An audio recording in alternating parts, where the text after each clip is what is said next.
Hello everyone, it's 28th March. Let's quickly look at the headlines from the Indian Express newspaper. In the first page we have the first page, which is the world page, we have Belin Shah sworn in as Nepal Prime Minister. Modi says look forward to working closely.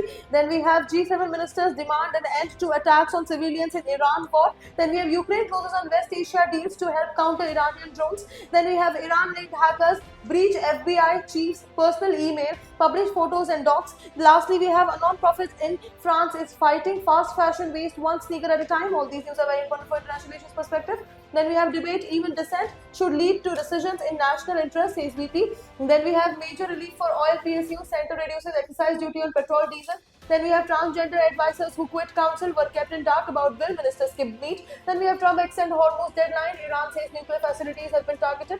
Then we have UPI's Sambhal as religious hub plans to restore 70th pilgrimage route. This is the map. Again, very important. Moving forward, we have March 28th, day of immense importance for Uttar Pradesh and NCR, says Prime Minister. Commercial LPG supply hiked to 70%. Again, very important. CAG report at center of government's attack on AAP. Then we have brought a chopper headed to Thailand. Good times take off inland. Sail going fall. Then we have green corridors, public plazas, 5 key stretches set for overhaul. This is the map. Again, very important. Then we have bungalow built after raising ASI monument allotted to Chief Sessi. Again, very important.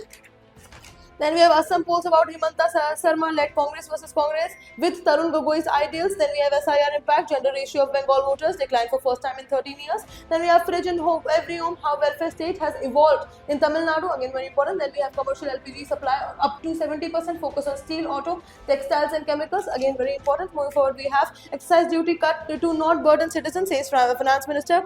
Poll move says opposition. Then we have government introduced Jan Vikas Bill, second edition of Lok Sabha rejects Congress objections. Again, very important. Moving forward, we have the editorial page where we have on climate change. India has a good story to tell. Then we have missing on NCERT too. How do you talk about justice corruption to a 13-year-old? Again, very important. Then we have the economy page where we have bond yields hit 6.94% amid fears of inflation, monetary tightening. Then we have women saw higher wage growth than men across all job types in 2025, says government. Then we have stock slumps 2%, rupee breaches $94 as foreign investors rush to safe havens. All these news are very important for economy perspective. Then we have the explain page where we have how a perfect storm has dragged down gold prices. Then we have Ozempic and Oliver battle over deceptively similar names. Then we have US to India economic winners and losers of the conflict. Again, very important for international perspective. And that is it for today. Thank you for watching.